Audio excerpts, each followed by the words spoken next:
오늘 창세기 35장 1절부터 7절 말씀을 통해 하나님 우리에게 주신 말씀을 보도록 하겠습니다. 1절부터 읽겠습니다.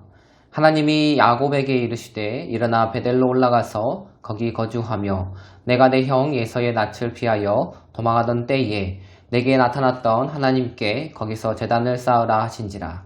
야곱이 이에 자기 집안 사람과 자기와 함께한 모든 자에게 이르되 너희 중에 있는 이방 신상들을 버리고 자신을 정결하게 하고 너희들의 의복을 바꾸어 입으라. 우리가 일어나 베델로 올라가자. 내 환난 날에 내게 응답하시며 내가 가는 길에서 나와 함께 하신 하나님께 내가 거기서 제단을 쌓으려 하노라 하매 그들이 자기 손에 있는 모든 이방 신상들과 자기 귀에 있는 귀고리들을 야곱에게 주는지라. 야곱이 그것들을 세겜 근처 상수리 나무 아래에 묻고 그들이 떠났으나 하나님이 그 사면 고울들로 크게 두려워하게 하셨으므로 야곱의 아들들을 추격하는 자가 없었더라. 야곱과 그와 함께한 모든 사람이 가나안 땅 루스 곧 베델에 이르고 그가 거기서 제단을 쌓고 그곳에 엘베델이라 불렀으니 이는 그의 형의 낯을 피할 때에 하나님이 거기서 그에게 나타나셨음이더라. 아멘. 오늘 제목 말씀은 하나님이 우리를 부르시는 이유에 대해서 한번 살펴보도록 하겠습니다. 우리가 코로나로 인해서 우리가 현장 예배를 드리지 못하고 또 영상 예배를 드리고 있는 지금 이때입니다. 그러나 우리가 이러한 시기 가운데서도 하나님께서 우리를 부르시고 있다는 것입니다. 오늘 본문을 통해서 야곱은 하나님의 그 부르심에 응답하여서 하나님이 부르시는 그 베델 가운데에 나아가고 있습니다. 그렇다면 하나님께서 왜 우리를 부르고 계신 걸까요?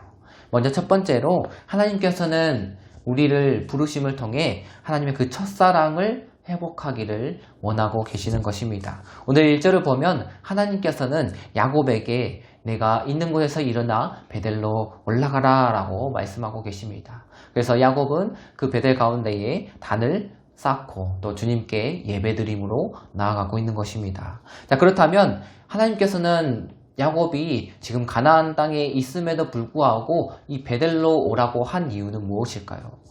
다른 곳도 많은데 왜 하필 이 베델일까요? 그것은 바로 이 베델이라는 장소가 바로 야곱이 처음 하나님을 만났던 곳이었기 때문입니다. 야곱이 이 처음 하나님을 만났고 그곳 가운데에 순수한 믿음을 가지고 하나님 앞에 헌신의 다짐을 했던 곳이 바로 이 베델이라는 곳입니다.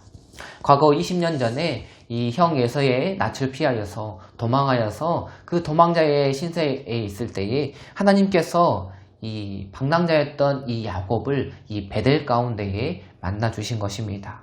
처음으로 하나님과 인격적인 만남을 가졌고 그 하나님의 사랑을 처음 느꼈던 곳이 바로 이 베델이라는 곳입니다. 야곱의 그 기쁨과 또한 그 감격은 말로 표현할 수 없었습니다. 그리고 그곳 가운데에 야곱은 단을 쌓고 그리고 소원을 한 것입니다. 그런데 오늘 야곱은 자신에게 많은 하나님의 은혜로 처자식을 거느리고 많은 재물과 또 그 소유를 가지고 이 가나안 땅에 돌아왔지만 세월이 흐르면서 그가 처음에 그 순수했던 또 뜨거웠던 사랑, 하나님에 대한 사랑은 점차 식어지고 헌신적이었던 그 마음조차 잃어버리고 말았던 것입니다. 그러므로 하나님께서는 세겜 지역에서 이 디나 사건을 통해서 이 야곱을 깨우치시고 또 그가 다시 그 신앙의 첫 하나님을 만났던 그곳 가운데에 돌아오기를 원하셨던 것입니다. 우리의 모습이 이러한 야곱의 모습이 아닙니까? 지금 우리가 제일 처음 예수님을 믿었던 그때를 다시 한번 생각해 보면 우리가 처음 예수님을 만나고 뜨거웠던 사랑을 깨닫고 감격의 눈물을 흘렸던 그때를 떠올리면서 우리가 지금 나의 모습은 어떤가 다시 한번 생각해보는 그러한 계기가 되었으면 합니다. 우리가 처음에는 주님을 열렬히 사랑했고 또 말씀을 사모했고 또한 주님 앞에 기도함으로 나아갔음에도 불구하고 지금은 주님 앞에 다성에 젖어서 점점 세상과 타협해 나가는 그러한 신앙이 되지는 않았습니까? 여러분, 오늘 하나님께서는 이 야곱에게 주셨던 말씀을 통해서 우리에게 말씀하고 계시는 것입니다. 너희는 그 첫사랑을 느꼈던 베델로 돌아가라. 그러므로 지금 우리가 있는 이 세속의 자리, 또한 타협의 자리, 또한 이 불신앙의 자리에서 일어나서 우리가 처음 주님의 사랑을 느꼈던 그곳 가운데에 예배의 자리로 우리가 나아가야 하는 것입니다. 그래서 우리가 그 처음 순수했던 열심, 또 그 처음 순수했던 그 사랑, 그 눈물을 우리가 다시 한번 돌아감으로 하나님의 그 기쁨과 또한 감격들을 누리는 우리들이 되길 원합니다. 그래서 우리가 하나님 앞에 진정으로 감사하며 또한 찬양하고 경배하는 그러한 신령과 진정으로 드리는 하나님의 예배가 되는 우리들이 되길 소원합니다. 우리가 예배를 드리면서 때로는 썬데이 크리스찬이라는 그러한 명칭도 있습니다. 주일에만 나와서 하나님 앞에 예배드리고 나머지는 다시 세상에 돌아가서 살아가는 그러한 신앙인. 그래서 때로 우리가 11조를 드리고 헌금을 했다라고 하면서 그것이 우리 신앙에 다 있냐 그냥 그렇게 지나가는 그런 모습이 우리가 볼 때가 있습니다. 정말로 안타까운 일들입니다. 우리가 예배 드리는 곳은 허름하다라고 할지라도 예배 드리는 성도는 그 안에서 진심을 다하는 찬양과 하나님 앞에 신령과 진정으로 드리는 예배 가운데에 주님께서 함께 하심을 우리가 기억해야 될 것입니다. 두 번째로 하나님께서 우리를 부르신 이유는 우리 가운데에 있는 우상들을 버리기 위해서 우리를 부르시고 계시는 것입니다. 오늘 2절을 보면 야곱은 베델로 올라가기 전에 자신의 그 가족과 모든 자신에 속한 사람들에게 이방의 신들, 그 신상들을 버리게 하였습니다. 그래서 너희 가운데에 이방신 또 신상을 가지고 있는 자들은 모두 버리라 라고 말씀하고 있는 것입니다. 우리가 하나님을 섬기는 자로서 하나님을 섬기는 자로서 두 개의 신을 섬길 수 없습니다. 하나님께서는 십계명에 말씀하신 것처럼 우상을 섬기는 것을 싫어하십니다. 그리고 그것을 정말로 우리가 배제해야 되는 것입니다. 그렇다면 우리가 하나님 앞에서 버려야 될 우상들은 무엇일까요? 우상이라는 것은 숭배할 목적으로 돌이나 또는 나무, 금속도로 만든 그런 상을 의미합니다. 그런데 오늘날 우리에게 말씀하시는 그러한 우상은 이러한 상으로 만든 그러한 것만을 가리키지 않습니다. 때로는 하나님보다 더 사랑하는 것이 있다면 그것이 바로 하나님 앞에 바로 우상인 것입니다. 어떤 사람은 자신의 재산이나 권세를 더 하나님보다 사랑하고 어떤 사람은 배우자나 그 자녀들을 또 나의 사랑하는 사람을 더욱더 그 하나님보다 더 사랑하는 것. 그것이 바로 우리에게 우상을 섬기는 것입니다. 그래서 하나님께서는 이러한 우상이 섬기는 자가 되지 말고 그 우상들을 버리라 라고 말씀하고 계시는 것입니다. 그래서 우리가 하나님을 섬기는 데 있어서 우리의 목숨까지도 바치는 그러한 하나님의 섬김을 통해서 하나님은 우리에게 은혜를 내려주실 것입니다. 그렇다면 우리에게 이 하나님보다 더욱더 사랑하고 있는 것은 없습니까? 이것을 한번 우리가 생각해 보아야 되는 것입니다.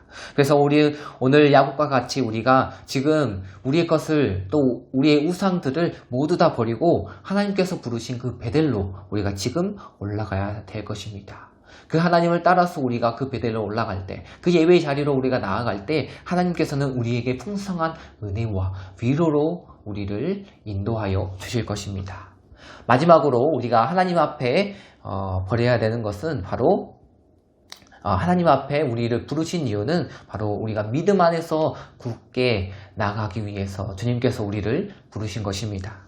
5절에 보면 야곱이 그 가족들과 모든 식구들을 데리고 베델로 출발하였습니다. 그 이전에 디나 사건이 있었죠. 그래서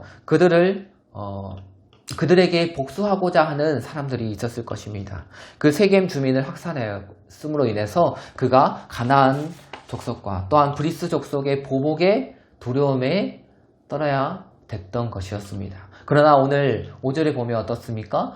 이 야곱의 이 가족들, 식속들을 도리어 그들이, 그 주변 고을들이 두려워하였다라고 나타난 것입니다.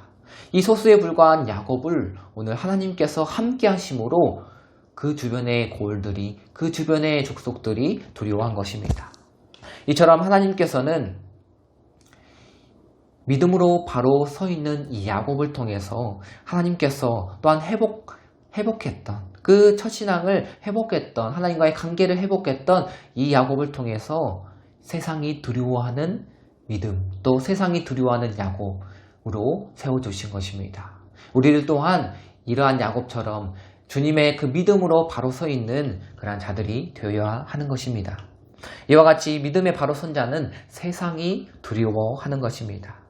하나님은 어떠한 분이십니까? 이 세상을 지으시고 창조주이시고 또한 이 세상의 모든 주권을 다스리시는 하나님이신 것입니다. 그러므로 그 하나님보다 더 큰 능력을 가지신 그런 분은 없습니다. 그러므로 우리는 우리와 함께해야 될 자가 누구인지 바로 생각하며 주님이 우리와 함께하심을 믿으며 그 하나님과 함께 믿음의 그러한 길을 가는 우리들이 되길 원합니다. 믿음의 사람은 세상이 감당할 수 없는 그러한 힘과 능력과 그러한 하나님의 권세가 있는 줄을 믿습니다. 그를 통해서 우리가 세상에 나아갈 때에 세상은 우리를 도리어 두려워할 것입니다. 이처럼 믿음의 사람으로 우리가 바로 섬으로 인해서 세상 가운데에 승리하며 나아가는 우리 모든 우리 한국 공동체 친구들이 되길 소원합니다. 우리 다 같이 기도하겠습니다.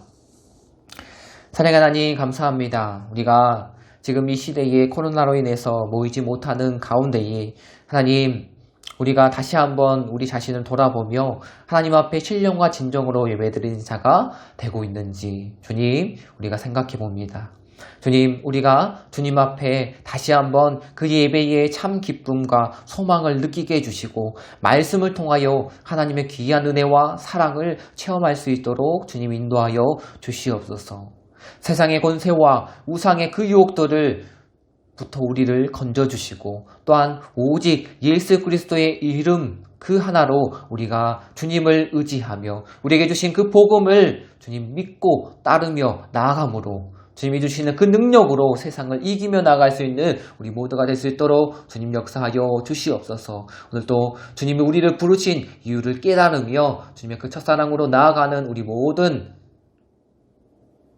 성김의 또한 한국 공동체가 될 수 있도록 주님 역사하여 주시옵소서. 감사드리며 예수님의 이름으로 기도드렸습니다.